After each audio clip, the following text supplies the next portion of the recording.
Dear students, in previous class we have discussed the work function and gives free energy terms. Now we will discuss the variation of work function with temperature and pressure. That how work function vary with change in temperature and volume. As we already discussed that the work function represented by the symbol A can be given as internal energy U minus Ts for a process where U is the internal energy, T is the temperature at which the process occur and S is the entropy of the system. Assign this equation number 1. Now change in work function or variation in work function. So differentiation of equation 1 in both sides. After differentiation, we get dA will be equal to du minus एक बार T constant entropy का differentiation minus entropy constant and temperature का differentiation that is dt. Assign this equation as equation number 2.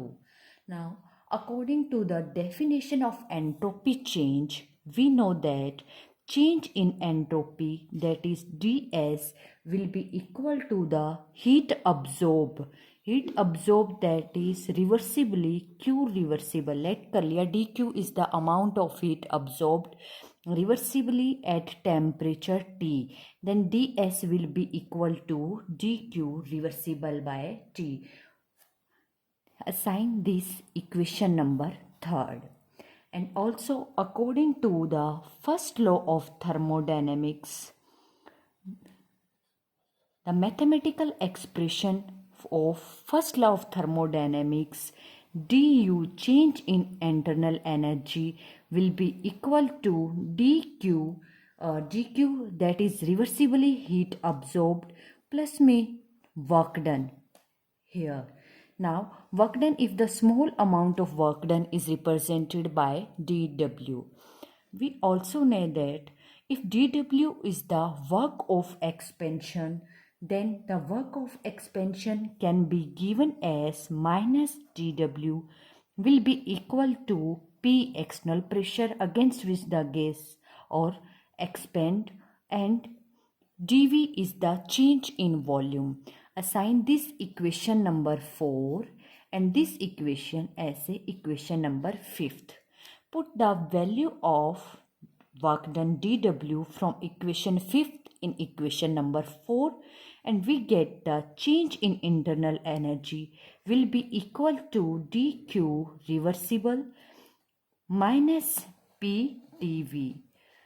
From here dq reversible will be equal to du plus P dV. Both assign this equation number 6 and this as equation number 7. Now put the value of here d of q reversible in equation number 3rd and we get the result here. जब हम G q reversible की value put करेंगे equation number 3rd में, then here we get the result d S will be equal to du plus P dV divided by T. From here we get the result that TDS, T को इधर लेके हम multiply कर लेंगे यहाँ इसके साथ, then TDS will be equal to change in internal energy du plus P dV. From here put the values of TDS in equation number 2nd. dA will be equal to, तो equation number 2nd कौन से, जहाँ पे हमने starting में differentiation किया था इस इक्वेशन में हम TDS की वैल्यू अगर पुट करते हैं then we get the result dA will be equal to du minus du, और यहाँ पे TDS की ये वैल्यू पुट करनी है, then du minus P dV और साथ में माइनस एस डी टी। हमने जस्ट क्या किया है, इक्वेशन नंबर सेकंड यहाँ पे है d you minus T D S की जगह वैल्यू पुट कर दी यहाँ पे d you plus P D V और माइनस एस डी टी। तो जैसे यहाँ पे पुट की है डी यू है वो इससे कैंसिल हो जाएगा और from here we get the result d A that is change in work function will be equal to here d P minus P dV minus S dt.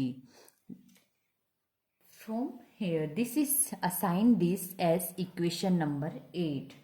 Now, if the temperature is kept constant, first condition है अगर हम temperature constant रख लें, temperature constant है then dt will be equal to 0. अगर dt 0 है then the equation 8 will reduce to dA will be equal to minus PdV at constant temperature पे here change in volume at constant temperature PdV at constant temperature।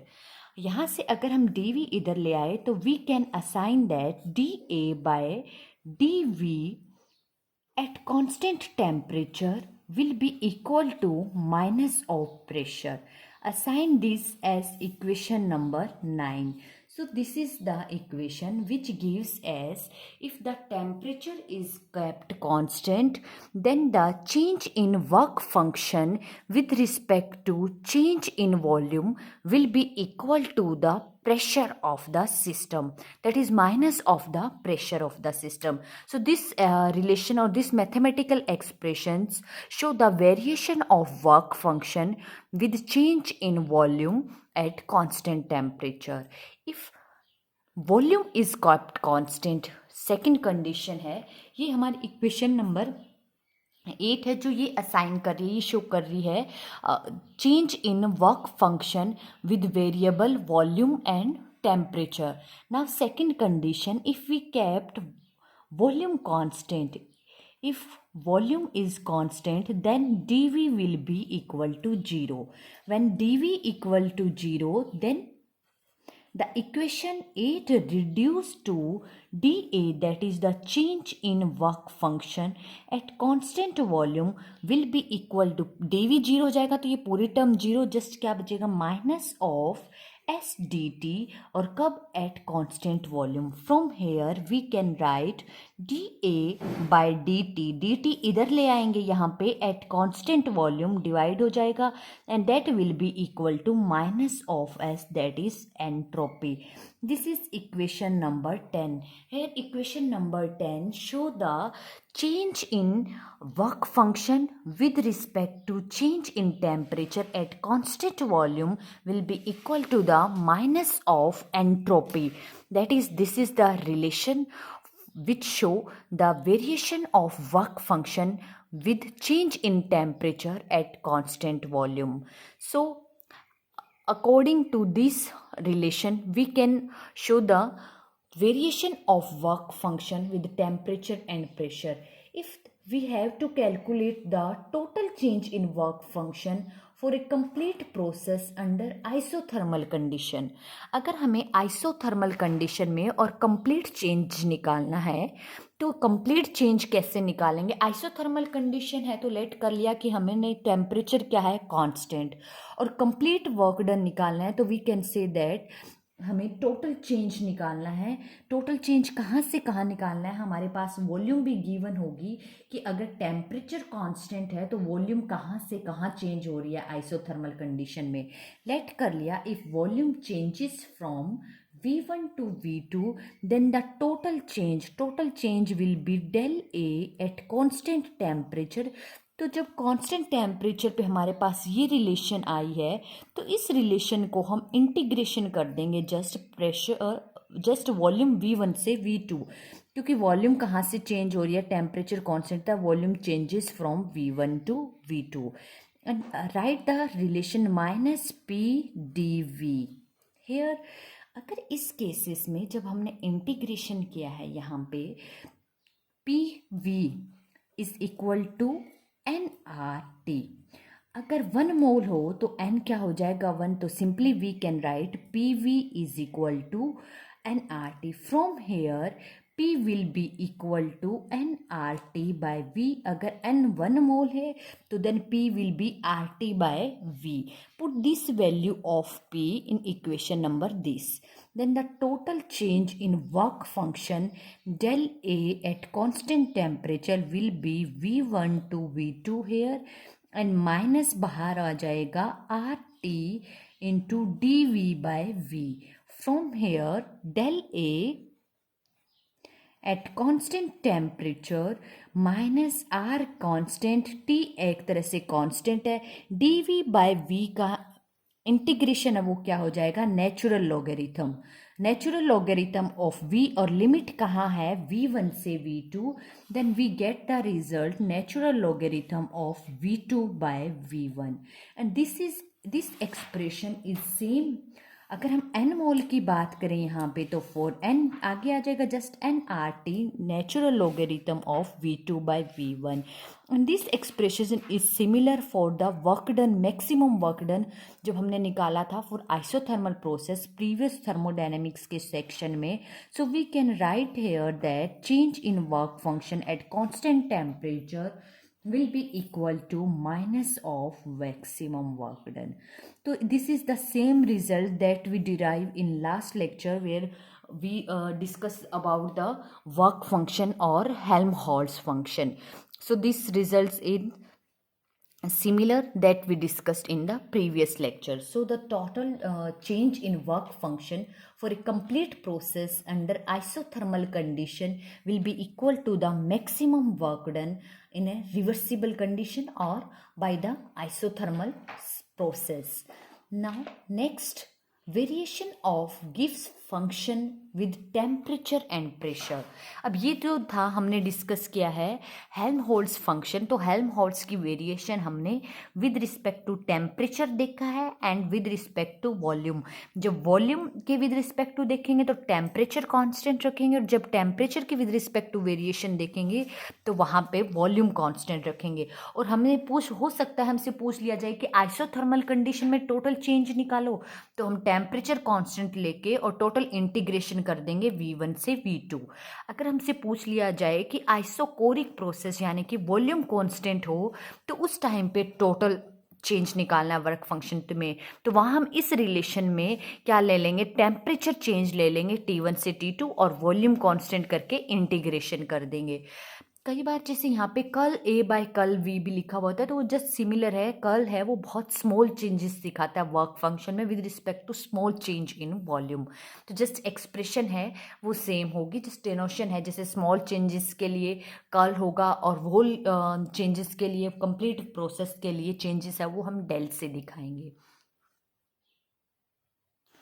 Variation of gives function with temperature and pressure, यानी कि जब temperature और pressure change होगा तब gives function है वो कैसे वेरी करेगा. सो गिव्स function is can be represented as we discussed in previous lecture. G will be equal to H minus Ts, where H is the enthalpy, T temperature and S is entropy. Enthalpy also can be defined as H will be equal to U internal energy plus pressure into volume. This is equation number 2. Put the value of enthalpy in equation number 1 and we get the result G will be equal to here U plus PV minus TS. Equation number 3. अब हमें change निकालना है गिव्स function में. Then we differentiate the equation number 3. Equation 3 को अगर हम differentiate करेंगे then dg will be equal to du plus p constant dv और दूसरी बार में v कांस्टेंट dp प्लस में minus t constant ds minus s constant dt. This is equation number 4. Now according to the definition of entropy, we know that ds is equal to dq reversible heat absorbed reversibly at temperature T. Then according to the assign this equation number 5 and also according to the first law of thermodynamics. Thermodynamics का first law क्या कहता है?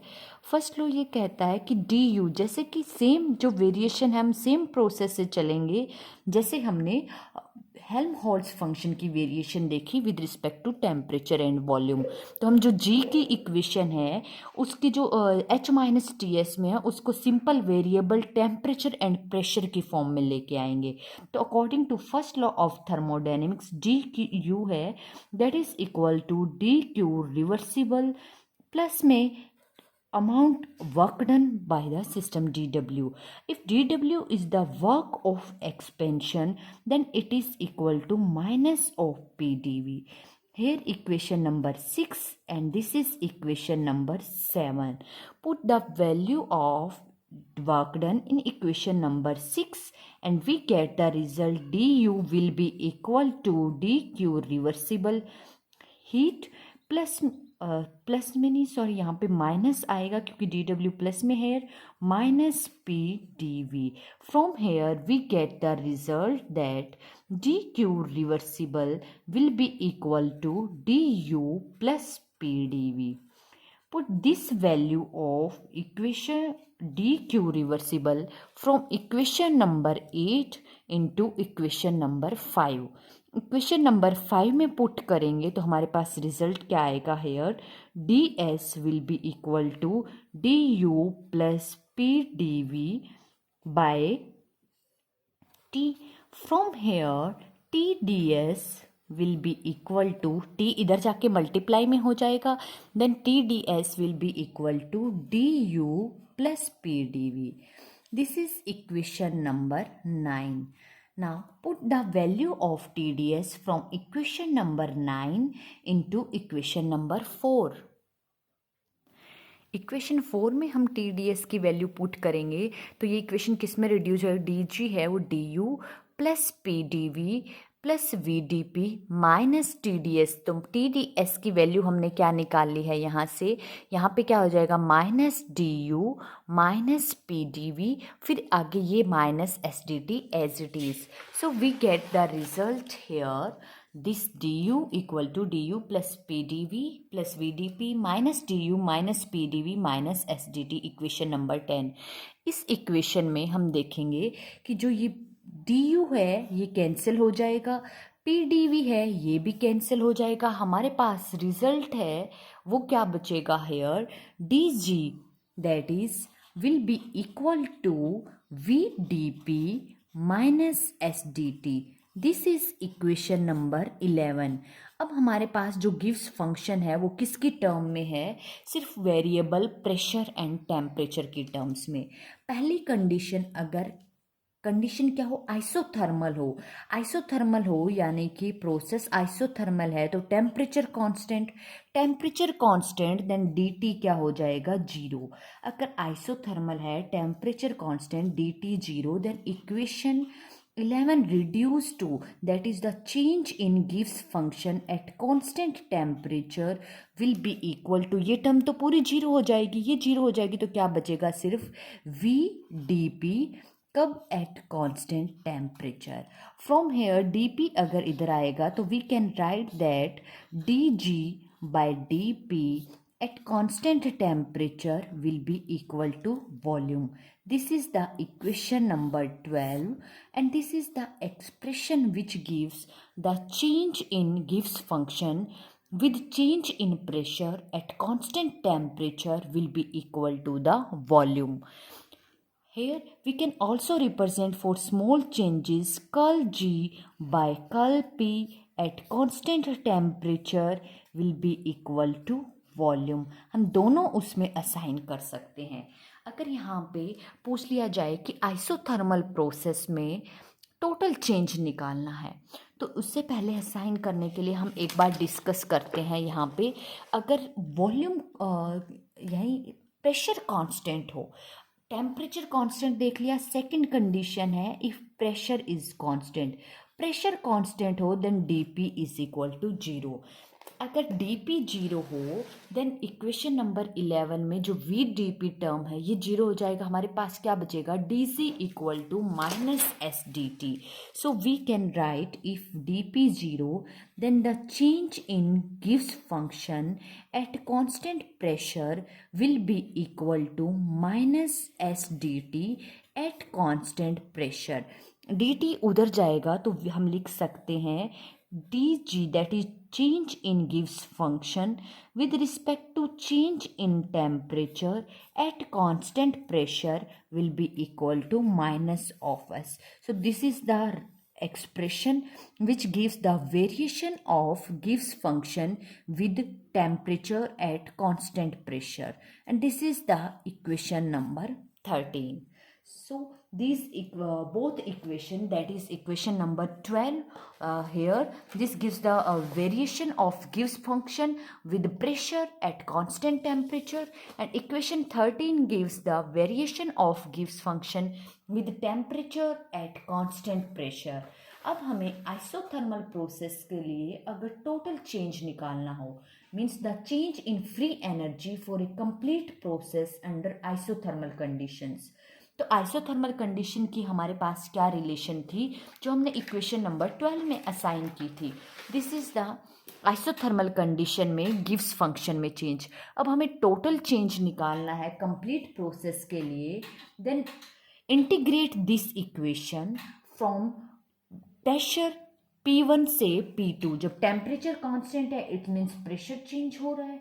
Then for complete pressure के लिए we can assign that del G. अगर इस equation का हम इंटीग्रेशन करेंगे P1 से P2 then the total change in गिव्स function at constant temperature will be equal to V dP here and pressure from P1 से P2. Now for n mole of ideal gas we know that PV is equal to nRT. From here V is equal to nRT by P. Put the value of V in this equation. इस equation में put करेंगे then we get the result delta G at constant temperature will be equal to nRT by P into dP and integral from pressure P1 से P2. From this equation we know that nRT तो nRT constant है, ये बाहर आ जाएंगे, और जो integration है that is P1 से P2 वो किसका रहेगा, सिर्फ और सिर्फ dP बाय P का. सो 1 बाय P का इंटीग्रेशन है वो क्या होगा, नेचुरल लॉग ऑफ P, और लिमिट है P1 से P2. Then we can assign that delta G T will be equal to nRT natural logarithm here P1 by P2. In this case P1 से P2 limit है तो natural log of P2 bye P1. अब इस equation को हम volume की term में भी लिख सकते हैं. वॉल्यूम की टर्म में हम कैसे लिख सकते हैं, हमें पता है कि P1 अगर हम यहाँ देखें जस्ट कि P1 है that is P1 V1 equal to P2 V2. From here we can write that P2 by P1 है that is equal to V1 by V2. So we can derive the relation for change in Gibbs function at constant temperature in terms of volume also. So this will be equal to nRT natural logarithm of V1 by V2. अगर हमें natural log को log to the base हटाना है तो यहाँ पे just multiplication में क्या आ जाएगा 2.303 RT natural log of V1 by V2.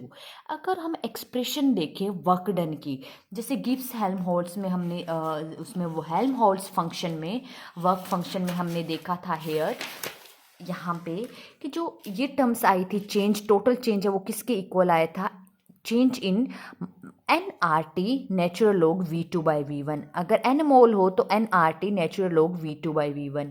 और हम आइसोथर्मल प्रोसेस के लिए change in work done, work done कितना हो रहा है सिस्टम के द्वारा, उसकी भी सेम एक्सप्रेशन है नेचुरल लॉग ऑफ V2/V1। तो इसी तरह गिव्स फंक्शन में भी हमारे पास क्या आ गया, टोटल चेंज है वो किसके इक्वल आ गया है, नेचुरल लॉग V1/V2 है, यहाँ पे पॉजिटिव साइन है। अगर हम इसको रिवर्स करेंगे V2/V1, तो here we can write that it can also be given as -nRT natural logarithm V2/V1. So this is the same expression for the work done maximum. So the total change in Gibbs function for a isothermal process, it will be equal to the work done maximum here. So this is the contradiction to the previous lecture. जैसे कि previous lecture में हमने क्या किया था, जहाँ पे Helmholtz function निकाला था, हेल्महोल्ट्ज़ जहाँ हमने डेफिनेशन की थी, वहाँ पे भी ये देखा था कि चेंज जो है हेल्महोल्ट्ज़ फंक्शन में वो मैक्सिमम वर्क डन के इक्वल आएगा। यानी कि चेंज क्या हो रहा था, डिक्रीज, यानी कि वर्क फंक्शन में जो डिक्रीज आएगा under isothermal condition for a reversible process, that will be equal to the maximum work done by the system in reversible condition. और यही चीज़ जब आज हम विद टेम्परेचर और वॉल्यूम के वेरिएशन में निकाल रहे थे, तब भी हमारा सेम रिजल्ट आया हेल्महोल्ट्ज़ के केस में। लेकिन गिव्स फंक्शन के केस में रिजल्ट है वो कॉन्ट्राडिक्टरी है। जब प्रीवियस लेक्चर में हमने बात की, वहाँ हमने देखा था कि आइसोथर्मल प्रोसेस के लिए रिवर्सिबल कंडीशन में जो गिव्स फंक्शन में जो चेंज आ रहा था वो नेट वर्क डन के इक्वल था। नेट वर्क डन हमने वहाँ पे क्या देखा था, नेट वर्क डन या यूजफुल वर्क डन क्या था, maximum work done except work of expansion, यानी कि मैक्सिमम वर्क में से जब एक्सपेंशन वर्क माइनस हो रहा था उसके इक्वल आ रहा था डिक्रीज इन गिव्स फंक्शन।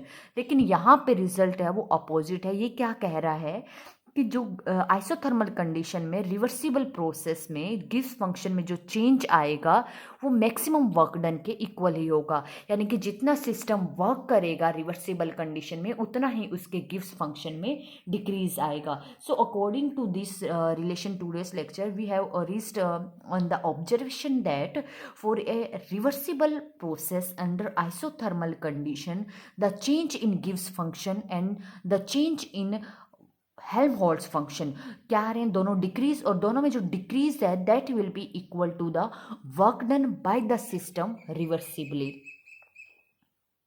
बट ये जो रिलेशन है जहाँ पे बिल्कुल इक्वल आ रहा है work done maximum work done के, ये जनरल ट्रू नहीं होता है हर जगह, सिर्फ और सिर्फ आइडियल गैसेस के लिए ये चीज़ ट्रू होती है। अदरवाइज ये नेट वर्क डन जितना होता है उसी जितना नेट वर्क डन होता है, यानी कि मैक्सिमम वर्क में से एक्सेप्शन वर्क का जो वर्क है एक्सपेंशन वाला, वो माइनस करने के बाद जितना वर्क डन बढ़ता है resultant overall work done net उतना ही डिक्रीज आएगा गिव्स फंक्शन में। ये इक्वालिटी सिर्फ और सिर्फ आइडियल गैस के लिए ट्रू है, जनरल केस में ये ट्रू नहीं है ना। कुछ न्यूमेरिकल है, जैसे हमें इस पोर्शन पे अगर न्यूमेरिकल आ जाए तो वो कैसे करना है।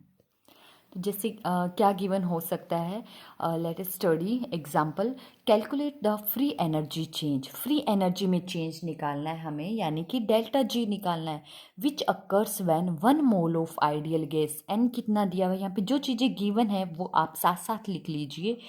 एन है 1 मोल, ideal gas expand reversibly and isothermally, temperature है वो कांस्टेंट है और कितना है 300 केल्विन, टेम्परेचर गिवन है 300 केल्विन, और एक्सपेंशन है वो कहाँ से कहाँ हो रहा है, from initial volume 5 litre to 50 litres, means initial volume V1 कितना है 5 litres and final volume that is V2 कितना है 50 लीटर्स। तो चेंज इन फ्री एनर्जी निकालना है, तो free energy change as isothermal condition with change in volume. तो हमने अभी डिराइव किया relation delta G at constant temperature in terms of volume. अगर प्रेशर दिया हुआ है तो इन टर्म्स ऑफ प्रेशर, अगर वॉल्यूम दिया हुआ है तो इन टर्म्स ऑफ वॉल्यूम। अगर हमें बेस है 10 बेस का लोग लेना है, then 2.303 nRT log and V1/V2. Here put the value of all constant 303, n here 1, and r is a gas constant 8.314 joule, and t constant दिया हुआ है that is 300 केल्विन है, तो इसको आप सेल्सियस में कन्वर्ट कर लीजिए, और अगर केल्विन में रखना है एसआई यूनिट में तो हमारे पास जो गिव्स फ्री एनर्जी चेंज है वो भी उसी अकॉर्डिंग आएगा।